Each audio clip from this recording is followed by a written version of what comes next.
Right, so go to www.stirlingfriends.org. Check us out. We are 500 plus strong as a group, and for $10 a year, it's the biggest bargain in town.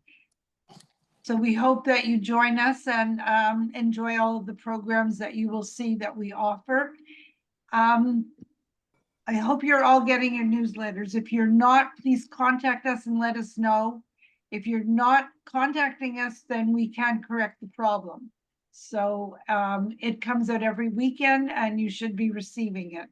So please let us know because we send out a lot of great information to you every week. Tonight, we have a very powerful movie that we've all seen on Canopy.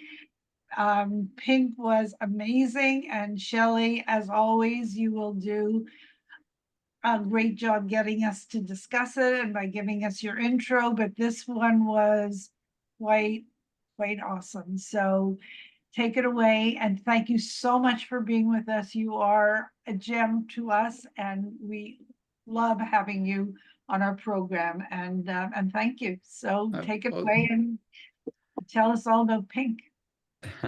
Thank you, Marilyn. I appreciate it. Good evening, everybody. Also, before I start, I want to wish, whether you celebrate it or not, I want to wish you a happy new year ahead, a peaceful one, especially healthy, sweet, happy, everything that goes with it, and good films, Okay.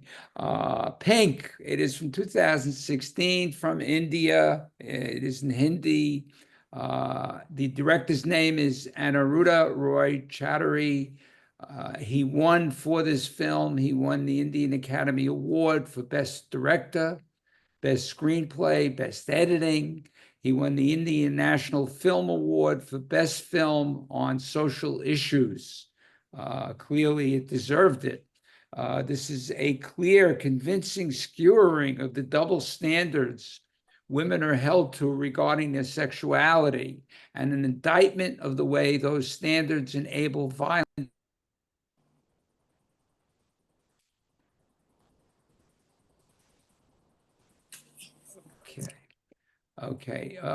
Against women, evolving from a tense thriller in the first half, it becomes a compelling and stirring courtroom drama in the second half.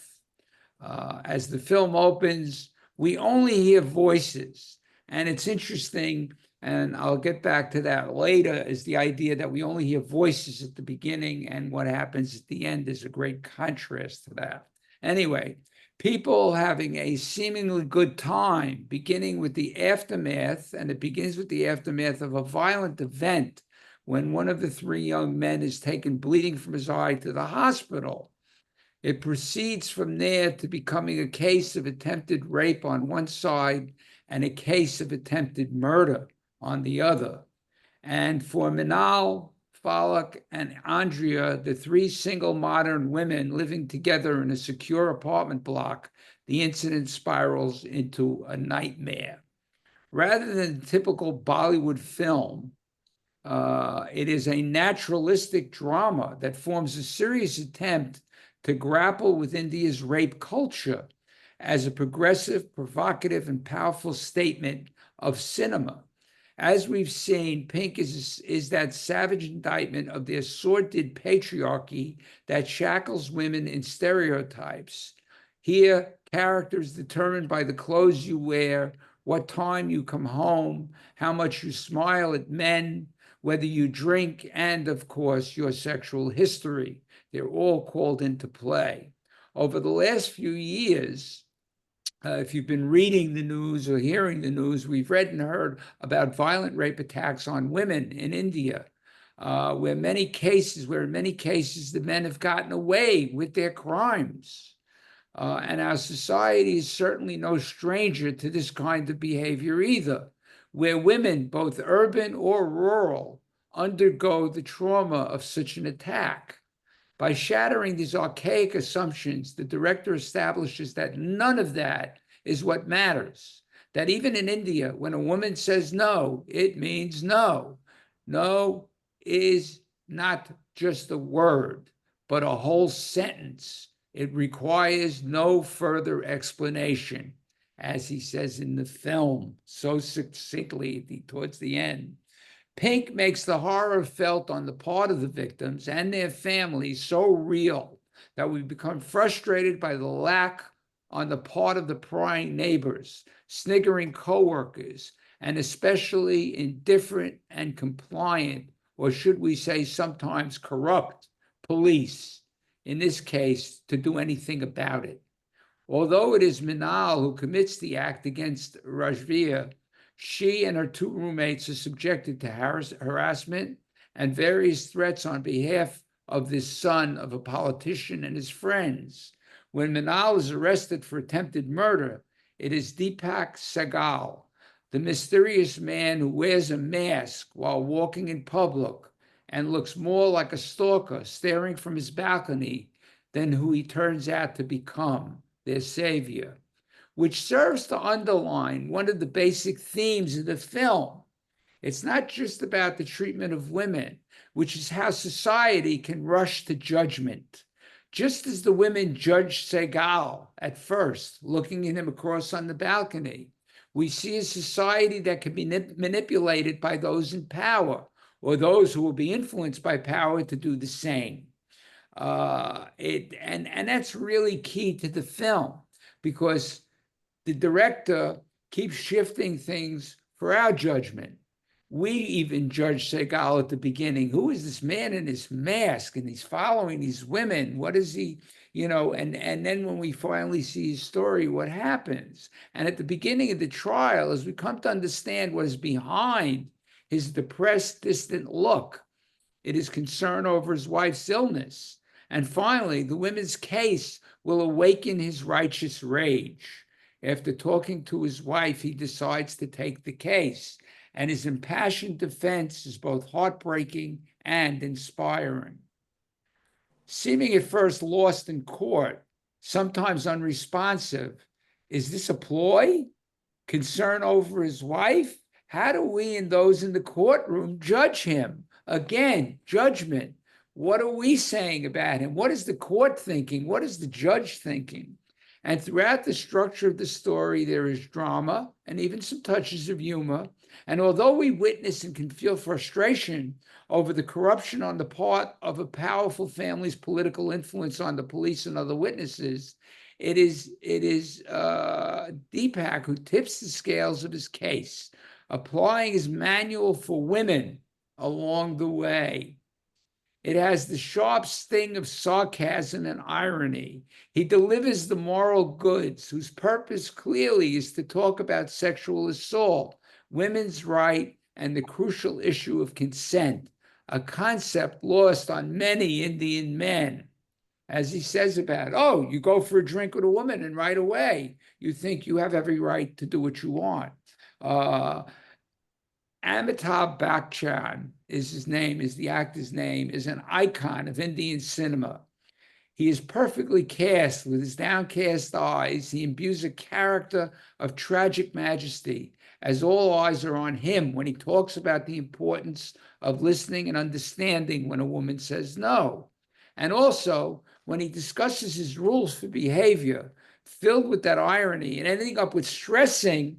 And I love how he ends it all off, that it is the boys who must be protected so that the girls will be safe.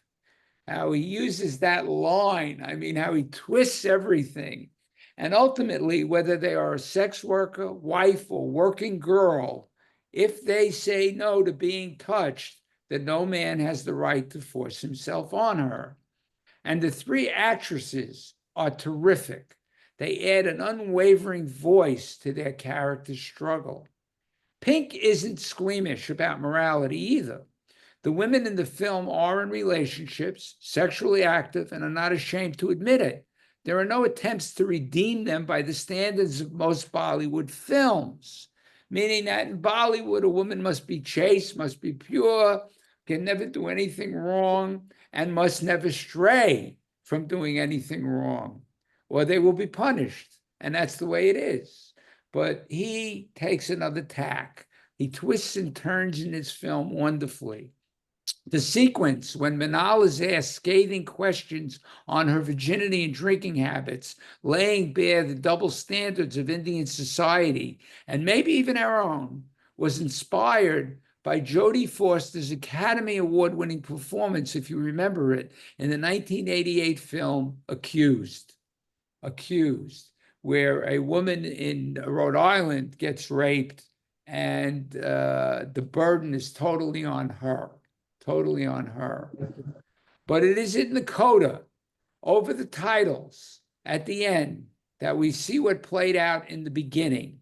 We see the girls getting uncomfortable and trying to leave, the boys exchanging glances and clearly working out a plan. And then we see Minal alone in the room, trying to leave, being grabbed, being shoved against the wall, being yanked about, trying to pull away, trying to hit back.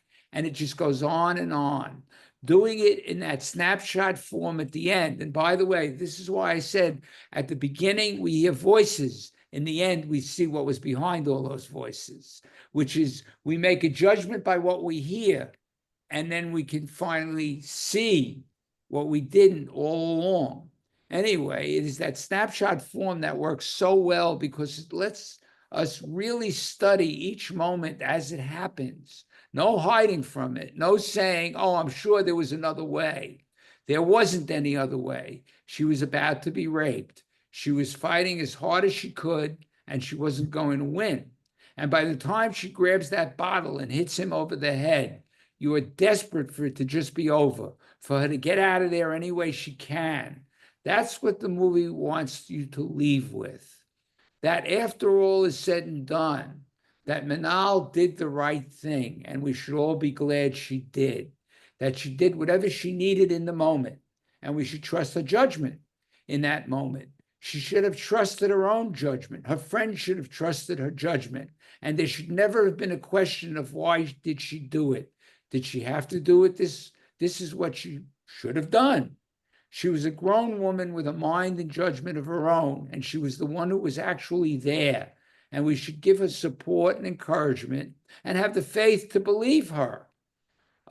Even when her friend was, I think it was Andrea, was forced to say we took money, even though they didn't, because that's the way they work. I just wanted it to end. That arrogant lawyer that was defending the men. He was disgusting. I mean, in his approach and everything else. But anyway, we have to give her support and encouragement and have the faith to believe her. And that's why this part comes right after the end. Even though he's won the case, even though he's proved everything, we, the audience, throughout the film, had to be put in the same position as everyone during the story, everyone in the courtroom, taking it on faith alone. We weren't given an easy out of seeing it happen on camera. Had we seen that happen at the beginning, there would have been no question. So this is why this story develops the way it does. If you can believe a character in a movie, just because she says so, which is what happens here, why can't we believe in people in real life? This is the point of the film, is, it's a movie. It's a movie. Ultimately, the power of Pink is that it takes a Bollywood film that talks about a burning topic and finds a universally entertaining way to do it. I think, what it is such a relevant film, not just in India. I mean, in every Western society, certainly, every so-called civilized society. I mean, how much have we seen in the last few years by those who shall remain nameless, who behave like Rajvia, or have been indicted and found guilty of behaving like Rajvia. So, this film hits home. It hits home in so many different ways. And remember, this is India. We are seeing a case without a jury. They don't, when they have what they call a preliminary hearing to see where the case will go. And the judge at the end, and the judge was terrific. I love the expressions on his face.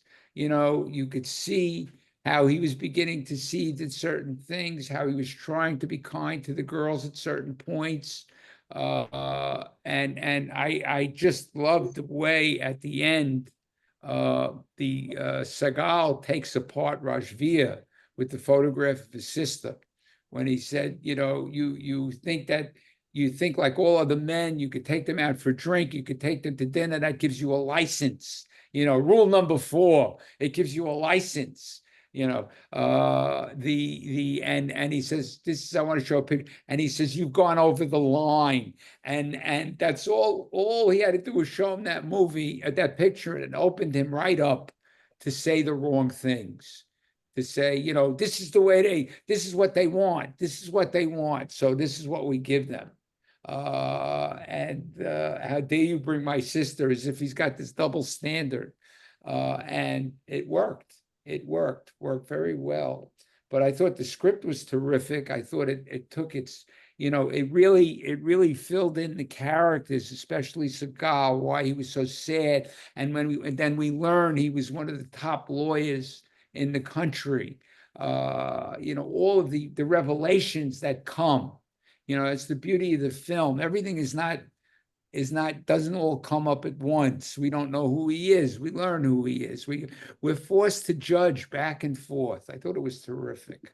So now I'd like to open it up because I think this is a great film for discussion. I'd like to hear what you have to say because there's a lot of you out there, and I would like to hear from you. So who wants to go first?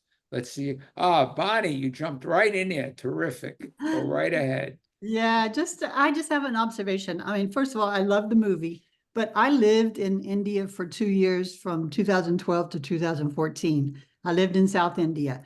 But my observation is the way Andrea was often dressed when you saw her out and about. Oftentimes you would see her in shorts and sleeveless tops. And while I understand, I mean, I think it was intentional to show the girls as sort of modern, girls in the Indian society, though. I can only say that in my time there, I never, ever saw an Indian girl dressed in shorts like that. So it's been, it has been 10 years since I lived there, but I just wonder if you have any comments or observations about that as well. Yeah, well, it's if you've seen enough of the natural, what I call the naturalistic films from India, you see this change. There is this change, this modernity. They've become, a lot of the women are coming into their own. They're earning a living. They're becoming professional, and they have gyms. They have, public gyms. They have all of these things. So it's becoming quite popular. I mean, they're certainly, all of the things we do have leaked into that society. It's very real. It's become very real. They use it in their films. They use it in their advertising, which is really key. So this is what women, they say, why can't we, behave the way Western women behave? And yes, I mean, it's this whole, double standard of morality that's been going on. And that's the problem. That's the problem is, I think and it's I've seen great. enough movies, it's not just in this area. It's not just in the area of men think they could do what they want with a woman, but it's also in the area of abuse. There was a tremendous amount of male abuse in India. Women have become forthright in that as well. It's they no longer fear being persecuted for coming forward. That's really what it was all about, was the fear that they would strike into these women. And that's what was happening here too. I mean, with, when one of them stands up and says, yes, we took the money because I don't want to, enough already. They're going to beat me up. They're going to chastise me. I can't win. They feel I can't. That's the one that says she felt she couldn't win anymore. And in that, in that moment, because of that, she lost her boyfriend. In the film, you saw he comes with her bags and leaves them. But she learned, that what she was sorry, but this is what they're forced to do. I think that was really what they were trying to do there with that character, is to say, they can bend, they will bend the wrong way sometimes. So. Yeah, I know. I mean, and I hope that they actually have progressed that far to wear whatever kind of clothes they want to wear.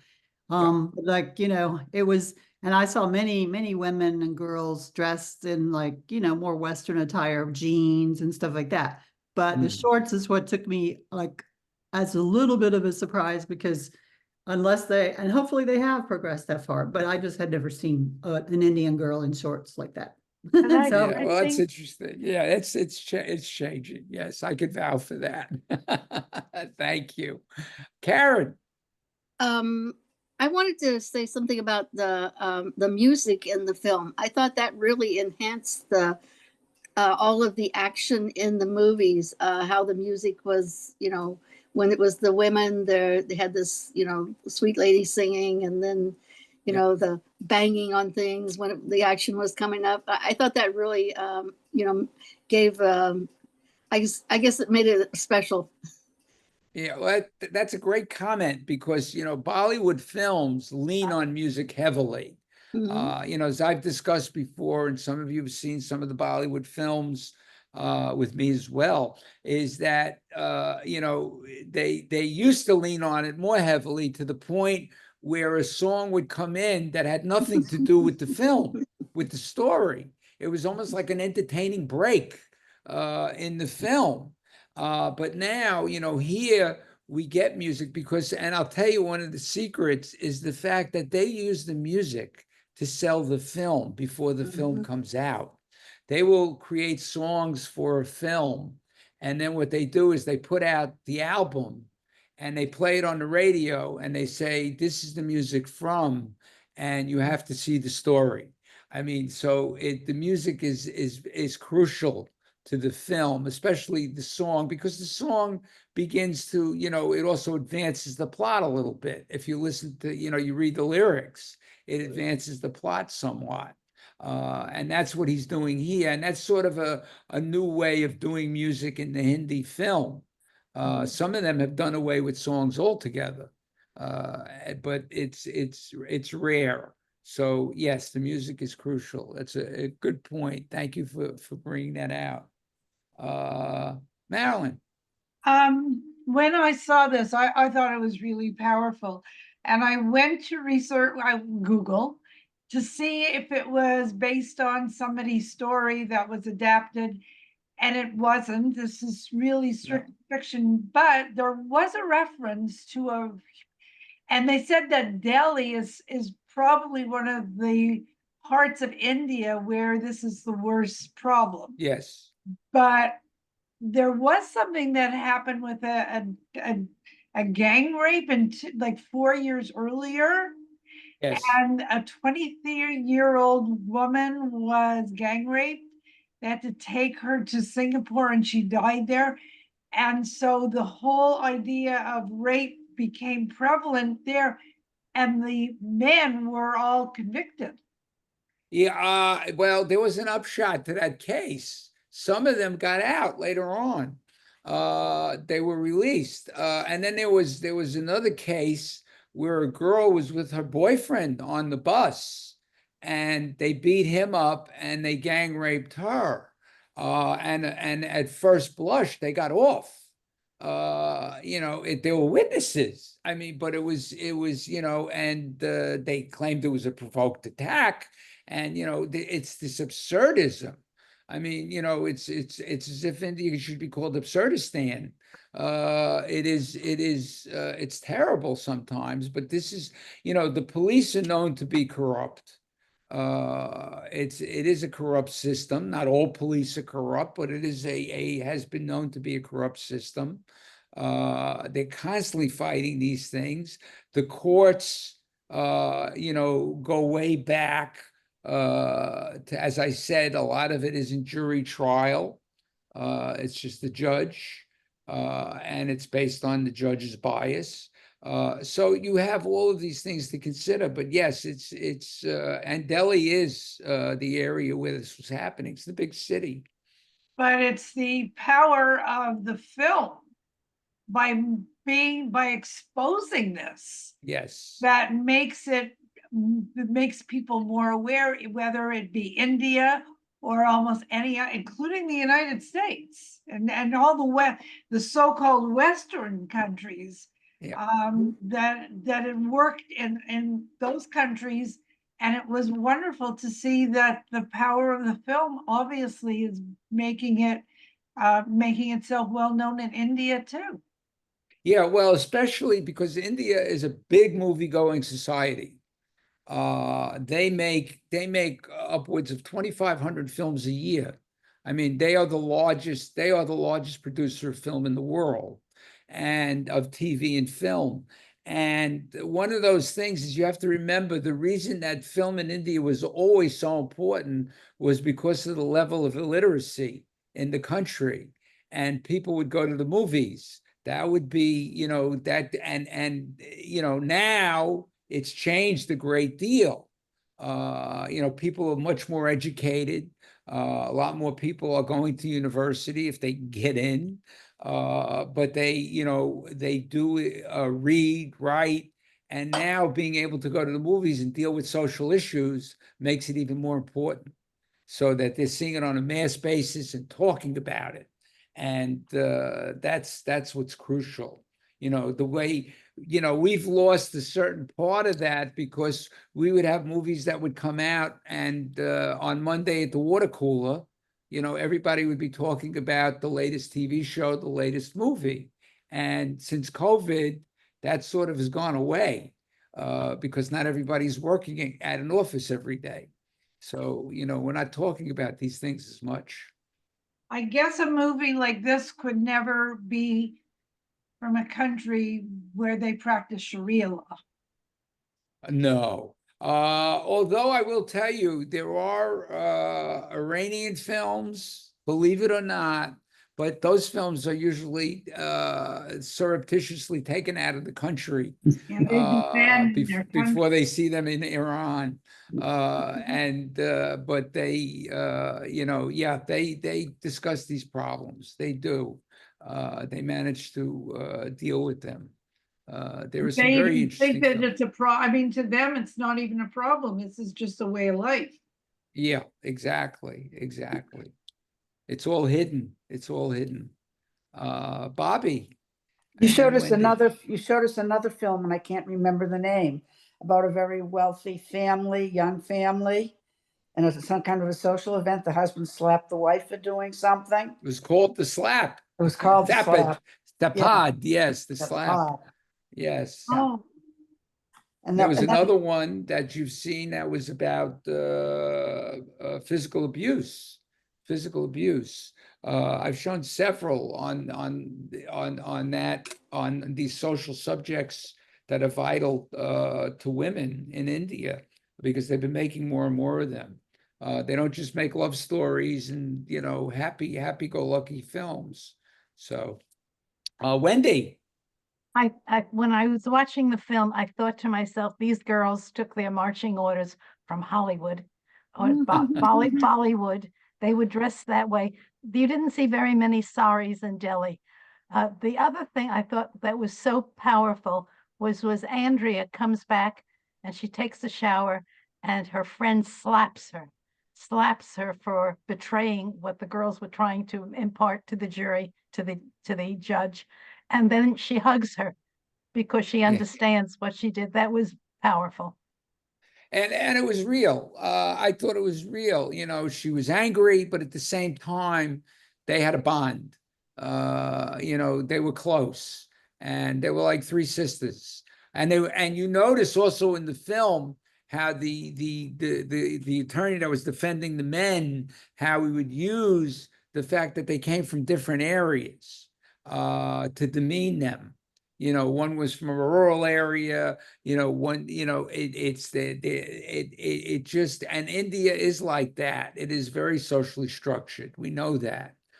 So he was using that against them. And the fact that there are three women living together, why would they live together unless they had some kind of illicit thing going on? But we saw, he balances it out with the landlord who wants to believe them, and the landlord gets attacked. I mean, all of these kinds of things we saw good and bad on both sides. It was a film filled with humanity, which I thought was terrific. Thank you. Great film, great Thank film. you. Somebody else? Anybody else? Susan had her hand up. Susan? Yes, Susan, go ahead.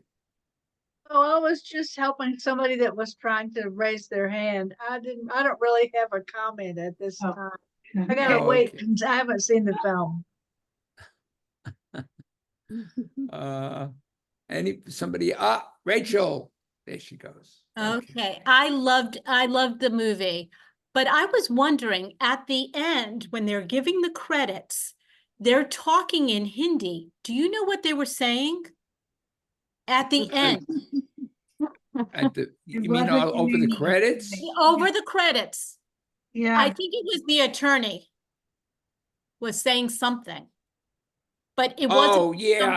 yeah. No, I never got a transcript of what that was. They didn't publish it in English, and I couldn't find the transcript. I was looking for it. It's funny you mentioned that. When it first came out, I was trying to figure out what is he talking about, and they didn't put it on the screen. So I think it had to do with the basically carrying on with what the lawyer believed, and what has to happen in that society. And what was the symbolism of the mask? Why was he wearing a mask? I didn't understand. It was for his that. breathing. Now I don't know whether he was an asthmatic. I have no idea. But he would go out. At first you say, well, wait a minute, because you don't know when the film is. For most people, they don't look at the date. But it was pre-COVID. But it's also like in Japan, people still wear masks despite before COVID.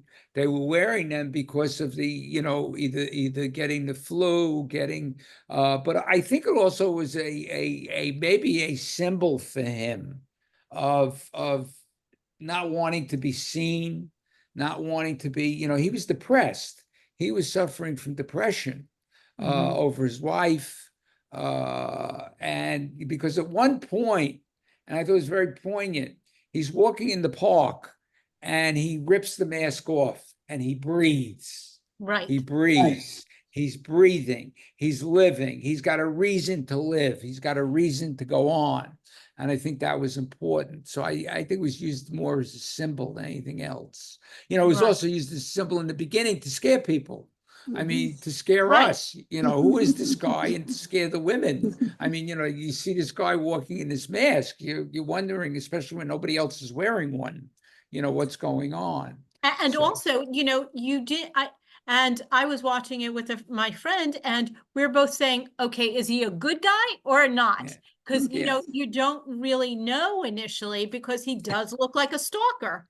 He's catatonically looking at people, and it's just like, and the mask and everything else. So yeah, you have preconceived judgment on him. And then they researched him and found that he was a renowned lawyer. So, and one thing that it drove me nuts in the movie is if they are threatened by these guys, they kept on opening the door. As soon as somebody knocked on the door, I mean, who is it? It would be the first question before they even open up the chain. And I'm like, oh my God, don't do that. I think it's because they lived in a secure block. This is supposed to be a secure place. So I think, they just, it just, and it's funny because when they open it up for him and he comes to the door and he's intoning in that depressive tone, he's saying, he's reading the what happened, the transcript of what happened. He says, women and children can be let off on a non-bailable offense. They can be released, So he was saying basically, we'll get you released. It was, and you saw how badly they were treated by the police officer, who claimed, well, I was a woman police officer and I thought this should be handled by a woman. But I loved it when he holds up the paper and he said, the reason there wasn't enough room at the bottom of the report, because you wrote the report before. Again, bad judgment. Everything is about judgment in this film. And I think that's the indictment to society, is that they misjudge. People at large misjudge a situation by the way someone looks, and that's one of the reasons, Bonnie, that she is in shorts during the film is, you could say, oh, how provocative, in terms of the society, but yet, don't I have a right to dress the way I want? And this is what he's saying. And I love it when he uses that against them, saying, well, maybe it's the boys we have to protect, from the women, but he says, but that's the only way we're going to make the women safe. So I thought that was a great use of the language in the film. Who was that? Barbara Title? Yes. Shelley, I guess that the guy who got injured, his marriage was finished, his fancy marriage. Probably. Oh yeah. He was supposed to marry. Oh, he was going to jail. Yes, I went to hope, jail. he's going to go away for a while. Yeah, once I said, well, there goes. Yeah. It was, yeah. I mean, Yeah, the way I loved the movie. I absolutely loved it. Oh, terrific. Good, I saw it Barbara. also, the image of the attorney when he appears in the doorway in his dark suit. He looked like God came to earth to save them. Yeah. Yeah, he was a man of justice. He was the symbol of justice, as we see in all films. Karen, I see your hand up again. Let's see now, what was I going to Oh, say? Well, anyway, there was one thing I was going to mention. I read on Wikipedia about it, and the film originally had the men winning the case, actually. But I think they showed it, both versions to people, had them review it, and decided that it was more powerful for the women to be winning. Interesting. Wow. Interesting. Yeah. That is interesting. Yeah, to me, it seems more likely that in most cases that was how it would work out anyway. They're so good at like greasing palms there. Yeah. It's irony. Yeah, that would be the irony of it. Yes, without Right. question. Without question. Sure. Shelley, Marilyn? Yeah. the title. We haven't Yeah. discussed the title. Pink. I mean, I saw what they said in Google or Wikipedia, Uh-huh. because whether to do it red or pink, and because of what the significance of each of those colors is that the way you saw the title? Yeah, that's exactly the way I saw the title, is the significance of the color. Pink is also a derogatory term, for that these men would use for the girls, they're pink, they're ripe, it's an ambiguous word that the director is using in a way to create the ambiguity of, okay, why it's also, it's a provocative word. And we have to determine, okay, what are they talking about? And when you see the movie, it's about women. And how does one look at women? How does the society look at women? Indian society in this case. So it's I think, yes, it's rather than red, blue, black, or white, we're using pink. It's sort of a softer tone, Right, 'cause in a red way. would have been like passion and hate and Right. too strong. Yeah, red would This be too one was just strong. calmer friendship and affection and harmony and all those kinds of things. Connotes the connotations of pink. Red would have been too passionate. Yeah, in a way, definitely. And yeah, I think that's the case. Thank you. Karen, you had something? Yeah, red is actually a wedding color. A Yes, lot it's of a them color wear, of luck, good fortune. Yes. right, yeah, and Yeah. they usually they have the red thing, the red scarf they wear over their heads. They even wear that when they go home to visit the family Right. afterwards.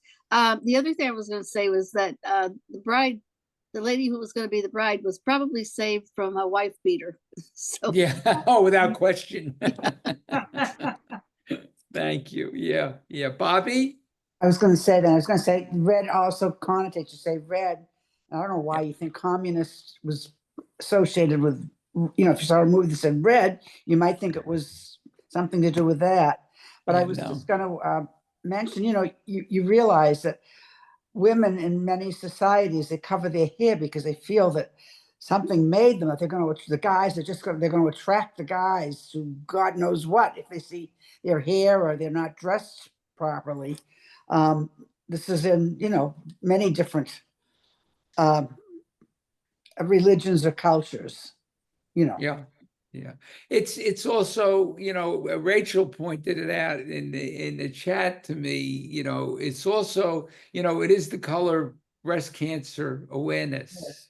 So it's a woman's color, it is that badge, and ironically, as she said it to me, it reminded me, this is breast cancer awareness month, October.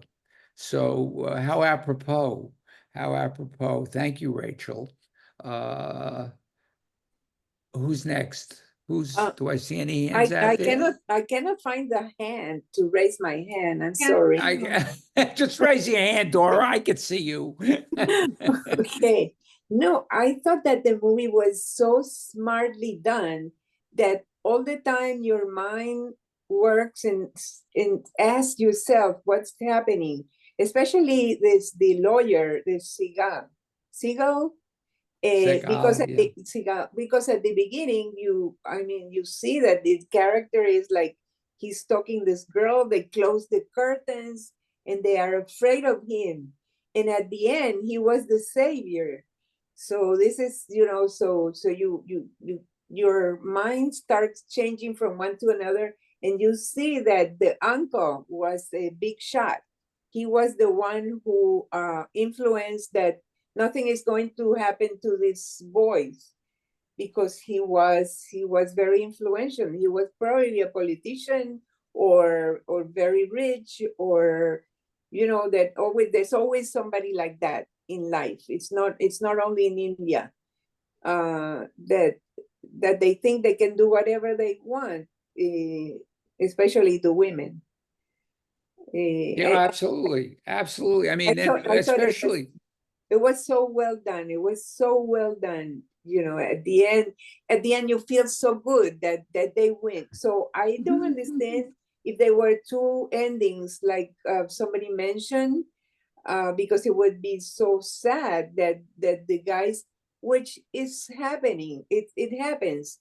Sometimes this influential person is so powerful that they make that whatever they are accused of is just gone, and the women end up being, instead of they end up being a, instead of the victims, they're the ones who behave wrong. And I like the way you mentioned that movie with Jodie Foster, because that movie is in my head. I cannot get it out, the way she was portrayed, and that it was right that she was raped. That the way she dressed, the way she behaved, is made this guys to take advantage of her. That was And an that was excellent movie. That was here in 1988. I mean, that's, it's over 30, 35, 37 years ago. I mean, think Wow. about that in this country, that a film was made about that particular situation. Yes. But the double ending is interesting because on one hand, if they had won the case, if they were dismissed, that would provoke anger, on a lot of people's part. That would provoke anger against what's going, how could this happen? Yet it does happen. That's the point, is how do we stop that from happening? It asks the question, it's begging the question, how do we stop this from happening? Whereas the other way, it's that there will be justice. There will be justice. I mean, I love it when the female officer says to him, "Thank you," comes up to him and thanks him. Again, part of the balance of the film. I love the way he behaved at the court. At the beginning you say, what is this guy doing? Every time says, no, I don't want to say anything. Cross-examine, right? So I don't want to cross-examine. No, it's okay, it's okay. So I said, he's gonna lose. That's what I mean. That it keeps you, thinking all the time. What is he doing? I mean, he's gonna lose. We want him to win. And then when he comes up with all these scheme to really come up with, finally get the guy to come out and say it, and then that's it. He's. We also have to remember, again, Karen brings up the point that the two endings is, one of the greatest films I think one of the great films of all time.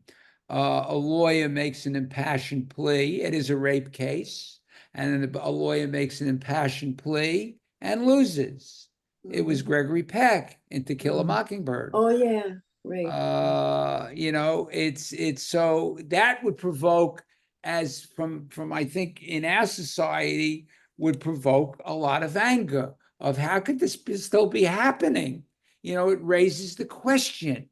And that's why maybe they were looking for that. Maybe the director was looking for that, is how do we pose the question?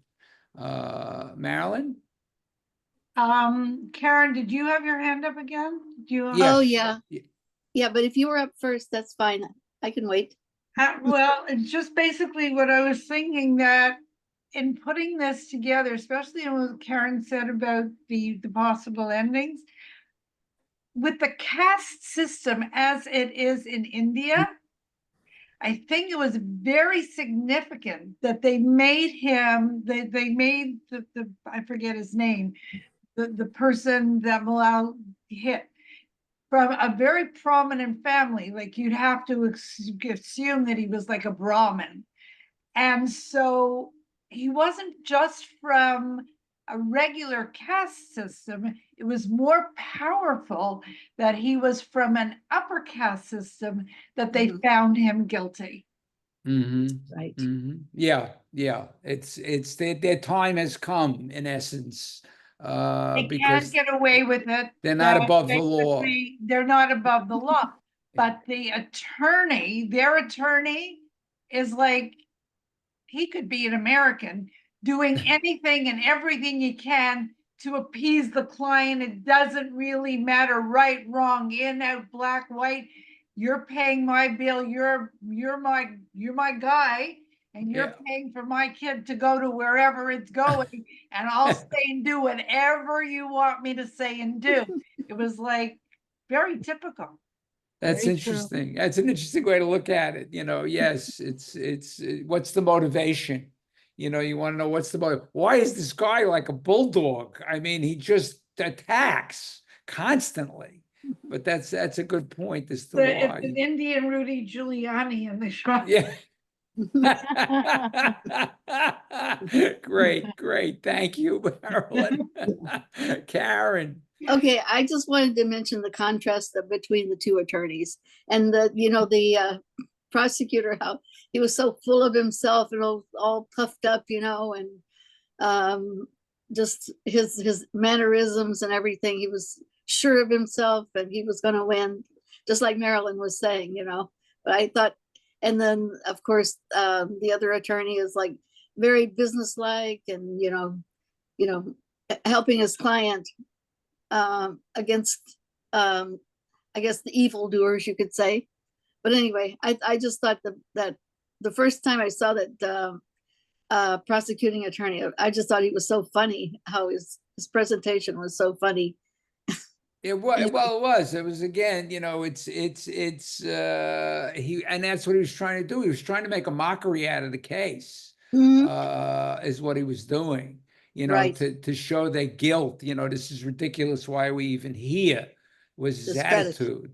And the way he would bring the witnesses up, get them to talk, and then start intimidating the girls, pushing them, knowing he could push their buttons. Again, a societal issue. Sure. There's so many societal issues going on in this case, in this film. Very interesting. Thank you, Karen. Bobby, did you have your hand up again? No, I did just a little, the case that the movie was made, it happened in New Bedford, Massachusetts, and they raped her on the Pool table. on the pool table. Yeah. I'm from Massachusetts, so it was very, we heard a lot more of it maybe than the rest of the country. Interesting. Yes, I know it was based on a true story. Yes, Yeah. Thank you. Anybody else out there? Okay, well, terrific. I was hoping we'd have a great discussion, and we did. Well, next week we're still in India. That's the theme this month. And next week the film is entitled The Pool. The Pool, not a pool table. The Pool. And it's from 2007, but was again a highly regarded, award-winning film. It's about an 18-year-old young man who works as a houseboy in a hotel in Goa. And we'll get more into Goa next time I see you. He becomes obsessed with a swimming pool on his estate that he sees every day on his way home. He sits in a tree and looks at this pool and imagines. His life gets turned upside down when he attempts to meet the mysterious family who lives at the house.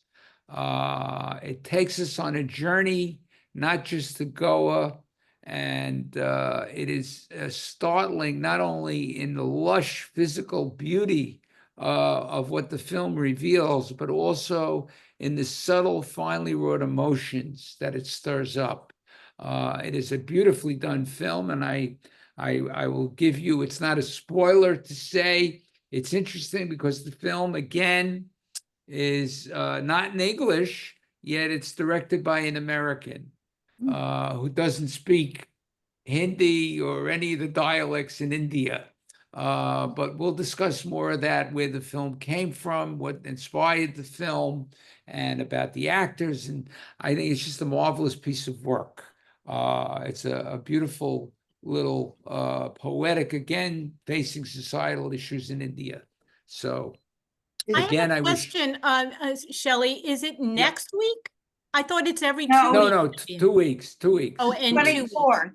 Yeah. Yeah. Okay, thank the you. 24th. Yeah. The next time we get together. Yes, it's always 2 weeks. So I will look forward to seeing you then. In the meantime, again, a happy and healthy new year. And if there's no